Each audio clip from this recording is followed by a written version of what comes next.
Welcome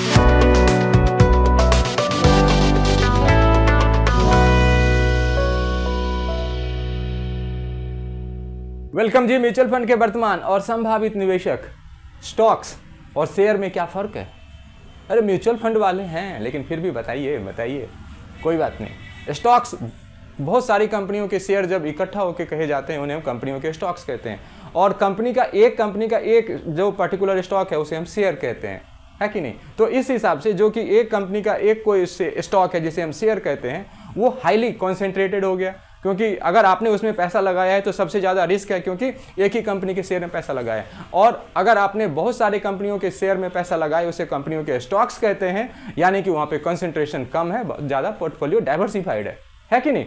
बहुत clear, simple. अब आप कहेंगे कि सर आज आते आते आपने कंसंट्रेशन, शेयर, स्टॉक इसकी बातें कैसे शुरू कर दी? तो उसका वजह यह है कि टाटा ने एक एनओफओ लॉन्च किया है 2 तारीख को, जो 14 तारीख तक इस महीने जून तक चलेगा। Tata Nifty mid cap 150 index. इसका सबसे बड़ा खासियत ही यही है जो अभी मैं आपको बताऊंगा, हर्समैन हर्फिंडल इंडेक्स के जरिए। क्या है हर्समैन हर्फिंडल इंडेक्स और इसके वजह से क्यों इस पे बहुत ज्यादा रिटर्न, स्टेबिलिटी और रिटर्न की अपेक्षा की जाती है, ये भी इस वीडियो में बताऊंगा। आप 1 2 3 लाइक सब्सक्राइब बिल्कुल फ्री, और ऐड ऑन कमेंट जो आप बोनस करते हैं सर कीजिए। आप इसका हमें बेसब्री से इंतजार रहता है। हाँ, तो हर्समैन हर्फिंडल इंडेक्स का क्या प्रभाव पड़ेगा इस फंड पे, ये भी बात अभी आपको बताऊंगा कि 150 जो Nifty mid cap 150 fund index fund है, तो मिड कैप है तो इससे पहले निफ्टी 50 भी है, निफ्टी 100 भी है, निफ्टी स्मॉल कैप भी है, निफ्टी लार्ज कैप भी है। तो इसके ऊपर हर्समैन हर्फिंडल इंडेक्स का क्या प्रभाव है ये पहले बताने से आपको बताऊंगा कि आफ्टर ऑल HHI, जिसको कि हर्समैन हर्फिंडल इंडेक्स कहते हैं, ये है क्या? हर्समैन हर्फिंडल इंडेक्स बेसिकली मार्केट में कि किसी भी पर्टिकुलर मार्केट में कंसंट्रेशन को दर्शाता है कि उस मार्केट में कितनी सारी कंपनियां हैं या कितनी कम कंपनियां हैं। आप पैसा लगाते हैं तो पोर्टफोलियो में आ जाएगा, नहीं लगाते हैं तो मार्केट में आ जाएगा। तो HHI, मान लो एक कोई FMCG का फील्ड है, उसमें सपोज करिए 3 ही कंपनी है, हिंदुस्तान यूनिलीवर है, प्रोक्टर एंड गैम्बल है और जॉनसन एंड जॉनसन है। अब हिंदुस्तान यूनिलीवर का मार्केट शेयर 50% है, Procter and Gamble just imaginary, Procter and Gamble का 30% है और जॉनसन एंड जॉनसन का 20% है। HHI हर्समैन हर्फिंडल इंडेक्स कैसे निकलेगा? हर्समैन हर्फिंडल इंडेक्स निकलेगा HUL का 50% को स्क्वायर करिए 2500, प्रॉक्टर एंड गैम्बल के 30% को स्क्वायर करिए 900, और जॉनसन एंड जॉनसन के 20% को स्क्वायर करिए तो 400। HUL plus P&G plus Johnson and Johnson बराबर 2500 प्लस 900 प्लस 400 बराबर 3800। 3800 निकल के आया इस पर्टिकुलर सेक्टर का HHI, जिसे कहते हैं हर्समैन हर्फिंडल इंडेक्स। अब इसको निकाल करके कुछ नहीं निकला, मेहनत करी, खोदा पहाड़ निकली चुहिया, तब तक जब तक कि हमें नहीं पता कि इस अंक से हमने निष्कर्ष क्या निकाला। निष्कर्ष बताते हैं, ये थर्मामीटर मतलब क्या? किसी भी सेक्टर में अगर 0 से 1500 तक अगर HHI आता है, अगर 0 से 15 तक HHI हर्समैन हर्फिंडल इंडेक्स आता है, इसका मतलब है कि मार्केट में लो कंसेंट्रेशन है। अगर 1500 से 2500 तक आता है तो मॉडरेट कंसेंट्रेशन है, और 2500 के ऊपर अगर HHI आता है तो भैया कंसेंट्रेशन बहुत है। हाँ, अगर किसी सेक्टर में कंसेंट्रेशन 100% 10,000 है, इसका मतलब क्या है? उस मार्केट में एक ही कंपनी है उसको बनाने वाली, उसमें कंसेंट्रेशन ही कंसेंट्रेशन, डाइवर्सिफिकेशन है ही नहीं। क्यों? क्योंकि मान लो कोई प्रोडक्ट बनाने वाली सिर्फ एक कंपनी है तो उसका मार्केट शेयर कितना हुआ?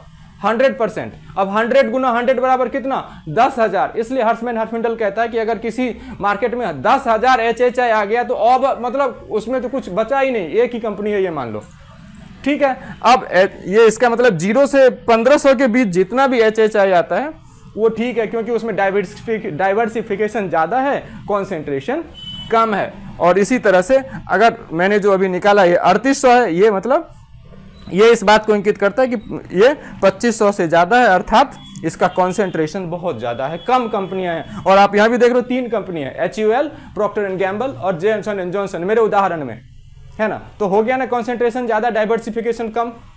लेकिन ये जो फंड है ना, Nifty mid cap 150 index fund, इसमें क्या है, पोर्टफोलियो में कंसंट्रेशन कम, इसलिए फंड स्टेबल रिटर्न में दम। वंस मोर, पोर्टफोलियो कंसेंट्रेशन में बिल्कुल कम और स्टेबल, फंड स्टेबल, रिटर्न में दम। अब कंसेंट्रेशन कम है मतलब बहुत सारी कंपनियां हैं। निफ्टी 50 में खाली 50 कंपनी आती है, निफ्टी 100 में केवल 100 कंपनी आती है, और अगर इसमें निफ्टी मिड कैप 150 में इंडेक्स फंड में 150 कंपनी आती है। तो इस वजह से यहाँ पे कंसेंट्रेशन बहुत अच्छा है। बहुत अच्छा मतलब कितना, वो बताते हैं सर ये आंकड़े। बहुत पुराना है मगर फिर भी जानना जरूरी है। तो निफ्टी मिड कैप 150 का सर 17 कितना आ रहा है सर, ये देखें 915.8। अब 0 से 1500 तक बहुत सुंदर, तो ये 915 आ रहा है। जबकि निफ्टी 100 का कितना आ रहा है, 1793। पुराना आंकड़ा है लेकिन अभी इस पे ही काम चल रहा है। तो आप देखें 1793 जो कि आता है 1500 से 2500 के बीच। मगर तो आप ये देख सकते हैं कि इसका HHI इंडेक्स जो है निफ्टी 100 के मुकाबले बहुत अच्छा है, अर्थात पोर्टफोलियो डाइवर्सिफाइड है। बहुत सारी कंपनियां, हेल्थ सेक्टर के, फार्मा सेक्टर के, IT सेक्टर के, बहुत सारे। तो डाइवर्सिफिकेशन जहां भी जितना ज़्यादा होगा वहां पे रिटर्न उतना ही स्टेबल बनेगा, यूनिफॉर्म बनेगा और ज़्यादा भी बनेगा। आप रिटर्न चेक करिएगा इस इंडेक्स का, तो निफ्टी 50 को आउट परफॉर्म करते हैं, निफ्टी 100 को भी ये आउट परफॉर्म करते हैं, है कि नहीं। तो ये सबसे बेहतरीन चीज़ है डाइवर्सिफिकेशन के एंगल में। अब आप कहेंगे कि सर आखिर ये डिसाइड कैसे होता है कि कौन सा निफ्टी 50 में आएगा, कितने कंपनी निफ्टी 100 में आएगा, कितने कंपनी निफ्टी 150 और कितने कंपनी निफ्टी स्मॉल कैप 250 में आएंगे। बहुत simple, free float market capitalisation के अकॉर्डिंग कंपनी नंबर 1 से company number 50 Nifty 50, company number 51 से company number 100 Nifty 100, company number 101 से कंपनी नंबर 251, कंपनी नंबर 101 से company number 250 Nifty mid cap 150, यही जिसकी की हम चर्चा कर रहे हैं। और निफ्टी 151 से 500 तक निफ्टी स्मॉल कैप 250, अर्थात निफ्टी के ये सारे सूचकांक मैंने बता दिए। तो इस 150 Nifty mid cap 150 index fund के ऊपर टाटा, पहले से भी बहुत सारे फंड हाउस का ये फंड है, लेकिन टाटा अभी इसलिए लेके आए हैं कि अभी जो पर्टिकुलर सीन है उस सीन में अनस्टेबिलिटी ज़्यादा है, स्मॉल कैप का परफॉर्मेंस कम गया है। इसमें जिस किसी फंड मैनेजर ने एक्टिवली अपने फंड को मैनेज किया था और जिसने पैसिवली में इंडेक्स को फॉलो किया था, इस इंडेक्स ने बेहतरीन रिटर्न पिछले दिनों में दिया है। टाटा ने अब तक इस तरह का कोई फंड लॉन्च नहीं किया था, इसलिए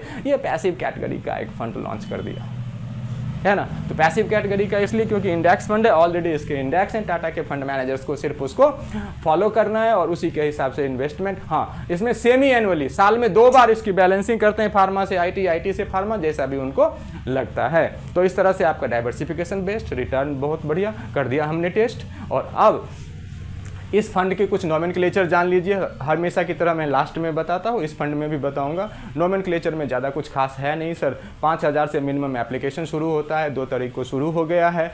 एंट्री लोड नहीं होता है, इसमें भी नहीं है। एक्सपेंस रेशियो की अभी कोई खबर नहीं आई है, आते ही मैं डिस्क्रिप्शन में बता दूंगा। बहरहाल मिड कैप का फंड है। अगर आप ये सोचते हैं कि हमें लगाना चाहिए या नहीं लगाना चाहिए, तो अपना संपूर्ण विवरण हमें डिस्क्रिप्शन में लिखिए। मैं आपको एक बढ़िया सा सजेशन जरूर भेज दूंगा। मानना या ना मानना आपके ऊपर रहेगा। बहुत बहुत धन्यवाद।